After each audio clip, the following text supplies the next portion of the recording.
Good evening from St. Peter's in Hove, third part of my series on funerals. When I started this series, I had no idea that the United Kingdom and the Commonwealth were about to be plunged into grief. And indeed, it is a time of grief. I myself am quite surprised how upset I feel about the sad passing of Prince Philip. Prince Philip's been around all my life. I never met him, but I did know people who did meet him, and he was always there, wasn't he? And it's that one feels a sense of loss, and one also sympathises, of course, deeply with our head of state, who enjoyed his company for so many decades, and his support, not just his company. Now, of course, the newspaper coverage and the television coverage will start talking about the funeral, how difficult it is to have a large-scale funeral during the time of COVID. But they will be talking about the funeral and what's going to happen at the funeral and so on and so forth.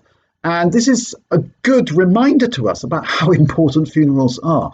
Yesterday, I talked about this idea of direct cremation, a funeral for the disposal of the body, but no ceremony whatsoever. Prince Philip's funeral will be for the disposal of the body, to put it bluntly, but it will be surrounded by a lot of ceremonial. And this ceremonial will help the country grieve. It will help the country mark the passing of an extraordinary man. It'll help the country find what the critic T.S. Eliot calls an objective correlative to its feelings. We feel a lot of things when somebody dies, even when it's somebody we don't know, a national figure like Prince Philip. We feel a great deal. We do feel a bit churned up inside.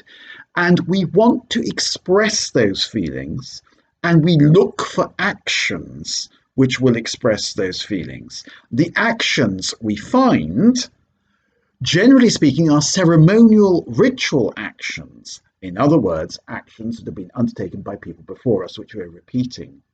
And we take up those actions, those ceremonies, those rites, because they have been proved to help in these circumstances. In other words, our ancestors have done this before us, and therefore, in carrying out a funeral in a traditional manner, we are connecting to the generations that went before us.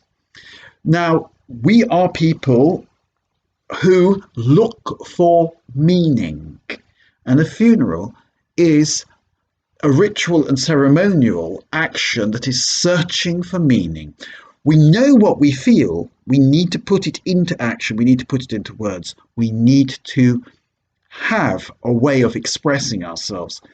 So many of our problems as human beings, I think, are the fact that we are full of feelings, we're weighed down, and so on. We have no way of letting those feelings out. That's what expressing means, squeezing things out. A funeral is a way of expressing that. When Prince Philip's funeral takes place, I can bet you anything that up and down the country, thousands of people will say after the funeral is over, that was a really good funeral. That was a lovely funeral. Or that was just also right. In other words, a good funeral, a lovely funeral, a beautiful funeral is what we look for. And what do we mean by that? We mean one that sums up our feelings at this difficult time. So those are my thoughts on Prince Philip's funeral, but also my thoughts in contrast to what I said yesterday. Some people may think that when somebody dies, it's best to have no ceremony whatsoever.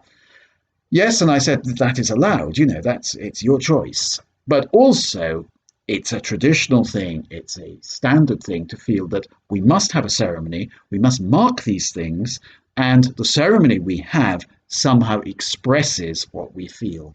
We are ritual and ceremonial people. We are ritual and ceremonial creatures. That's something we'll be looking at when it comes to funerals over the next few days. Okay, all the very best for now. Goodbye from St. Peter's Hove. Have a good evening. And may Prince Philip, that good and faithful servant of this country and the Commonwealth, rest in peace. Amen.